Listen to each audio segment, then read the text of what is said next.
30% वैसा वालों को दे रहे हैं। हम एक हमारा मांग यह है कि योग्यता पर नहीं देना चाहिए, दृष्टिबाधित के ऊपर रिजर्वेशन मिलना चाहिए। 40% वालों को 80 मार्क मिले, हमको 60 अंक मिले, हमको देना चाहिए। यहाँ पर जो है डिजेबिलिटी के प्रेफरेंस देना, लेकिन प्रतियोगिता के बारे में नहीं सोचना चाहिए। सरकार का हमारा मांग है कि ये जो है हमारे साथी भाइयों को धन्यवाद कर रहा हूँ।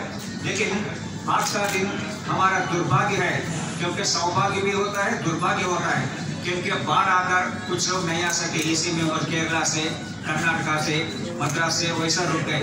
और अरेजाजी से पहले ही टिकट महामंत्री जवाहरलाल नेहरू पद्मश्री, वे जो अचानक वो रंगाराव जी आपको पढ़ के सुनाएंगे उनका मैसेज, और उनके मैसेज ध्यान से सुनिए। और बाद में हमारे ये परिचय कराऊँ कि मेरे बाजू बैठे रमेश प्रसाद सिंह एक उपाध्यक्ष जी है, ये बाजू बैठी है हमारे दीदी मंजुला रथ जी, महिला चेयरपर्सन है, और आगे बैठे मेरे जैसे साथी गौरी सेन जी है। और आज दुर्भाग्यपूर्ण है कि कौल साहब का अभाव रहने का, हमारा अध्यक्ष महोदय का अभाव रहने का, मैं दुख स्थिति में ज़्यादा कुछ नहीं बता पाऊंगा। लेकिन ये हमारे कौल साहब का मैसेज हमारा डैप का वाइस प्रेसिडेंट पढ़ के सुनाइए कौल साहब का रिपोर्ट। आया नहीं गया है। 1,25,000 रुपये कई वर्षों से इनकम टैक्स एग्जम्पशन हमें 1,25,000 रुपया ही मिलता है। हम इसे बढ़ाकर 2.5 लाख रुपये तक की छूट चाहते हैं, क्योंकि आप लोगों को पता हो कि कोई भी दृष्टिबाधित व्यक्ति या दिव्यांग व्यक्ति बिना किसी सहयोगी के कार्य करने में कई तरह की बाधाएं आती है, और कुछ मेडिकली भी अनफिट होते हैं, उस पर भी ज़्यादा व्यय करना पड़ता है। इसलिए हमारा भारत सरकार से डिमांड है कि 1,25,000 से जो आयकर की सीमा में हमें छूट मिली है उसे बढ़ाकर 2.5 लाख रुपये करें। दूसरा, रेलवे में कंसेशन हम लोगों को अधिकतर ट्रेन में 75% मिलती है, किंतु राजधानी शताब्दी में हमें कंसेशन मात्र 25%, बल्कि कहीं 15 से 20% मिलता है। हम भारत सरकार से यह निवेदन करेंगे कि जो हमें राजधानी शताब्दी में भी जो हमें रियायत मिलती है वो 75% ही मिले, और जो पब्लिक प्राइवेट पार्टनरशिप के तहत जितनी भी ट्रेन चलाई जाए उसमें भी हमें 75% रियायत मिले। धन्यवाद।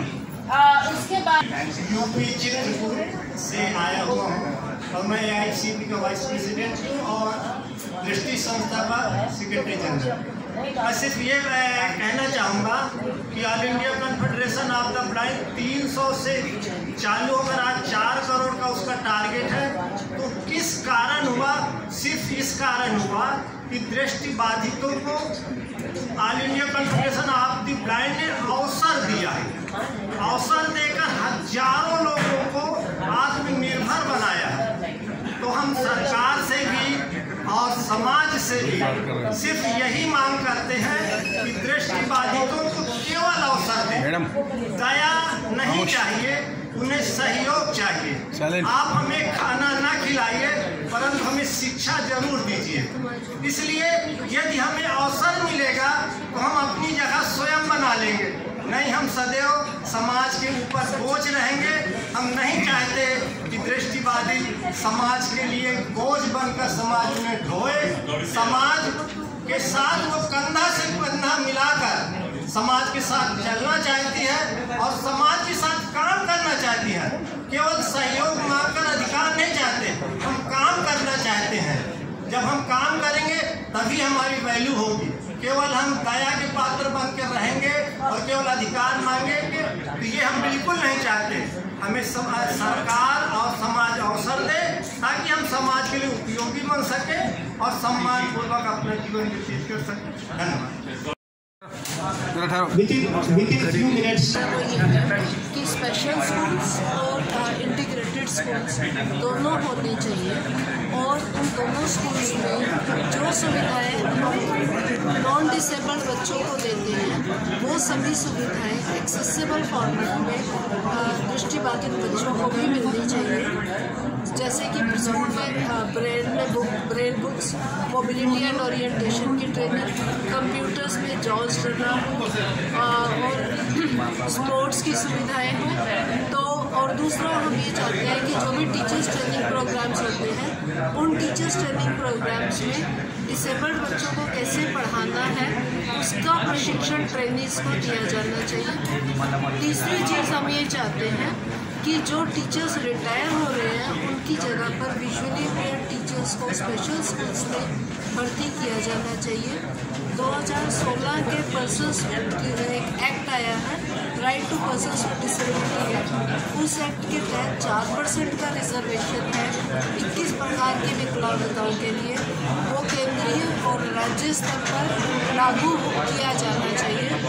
इसके साथ साथ जो गवर्नमेंट है वो पोस्ट को आइडेंटिफाई करे और रोस्टर बनाए और उस रोस्टर को इम्प्लीमेंट करे, क्योंकि इम्प्लीमेंटेशन जो है वो सबसे बड़ी समस्या है। तो इम्प्लीमेंट नहीं होती हैं, दिक्कतें उससे बढ़ती हैं। इसके साथ साथ जो कमिश्नर डिसेबिलिटीज़ हैं उनको अलग पूरा विभाग दिया जाना चाहिए ताकि वो अपने अपने राज्य में विकलांग व्यक्तियों के पुनर्वास के हेतु कार्य कर सकें। जो रिजर्वेशन की बात है, 1% रिजर्वेशन विजुअली इम्पेयर्ड के लिए है, उसमें से 50% लो विजन के लिए है और 50% पूरी तरह से दृष्टिबाधित के लिए है। हम ये चाहते हैं कि दृष्टि दोनों के बीच में आधा आधा होना चाहिए और वरीयता जो है वो दृष्टिबाधित को दी जानी चाहिए। हाल ही में सुप्रीम कोर्ट का जजमेंट आया है रिजर्वेशन इन प्रमोशन, उसको सभी विभागों के द्वारा लागू किया जाना चाहिए। कॉन्फेडरेशन ये संगठनों का संगठन है। जैसे हमारा ऑल इंडिया डेवलपमेंट उनका अफिलिएट है, अफिलिएट्स होते हैं लेकिन नहीं, ये आपका एफिलिएट है। हाँ, अफिलिएट है। मैं टैब अफिलिएट है। संगठन का नाम है all India confederation of the blind. अच्छा। मैं महासचिव mother NGO. No, but what is his organization? He's saying it's affiliated to Confederation. All India Confederation. Welfare association of the blind అనేది మా సంస్థ సెక్రటరీని. మా association all India confederation of the blind కు affiliate organisation అనేది తెలంగాణలో వచ్చేస్తుంది. So మా యొక్క ఆఫర్ను మన్నించి సెంట్రల్ ఎగ్జిక్యూటివ్ కమిటీ మీటింగ్ ఇక్కడ నిర్వహించడానికి ఏఐసిబి యాక్సెప్ట్ చేసినందుకు వారికి ఫస్ట్ ధన్యవాదాలు. ఈ సందర్భంగా మేము ఏర్పాటు చేసినటువంటి ఈ పత్రికా విలేకరుల సమావేశాన్ని ఇచ్చేసినటువంటి మీ అందరికీ కూడా ధన్యవాదాలు. ఈ సందర్భంగా తెలుగులో ఒక 4-5 విషయాలు నేను మీకు చెప్పాలనుకుంటున్నాను, దయచేసి అర్థం చేసుకోండి. మా మిత్రులందరూ మీకు తెలుగులోను, ఇంగ్లీష్లోను మరియు హిందీలోను వ్యక్తం చేసినటువంటి అభిప్రాయాన్ని తెలుగులో కాస్త చెప్పాలి అనుకుంటున్నాను. ఫస్ట్ 6th రోస్టర్ అనేది మన స్టేట్ బ్లైండ్ రిజర్వ్ చేసినటువంటి పోస్ట్ అండి. 4% రిజర్వేషన్ లో భాగంగా మనకి రోస్టర్ సిస్టమ్స్ ఉంది కదా, ఆ రోస్టర్ లో 6th పోస్ట్ అనేటువంటి బ్లైండ్ ఇచ్చారండి.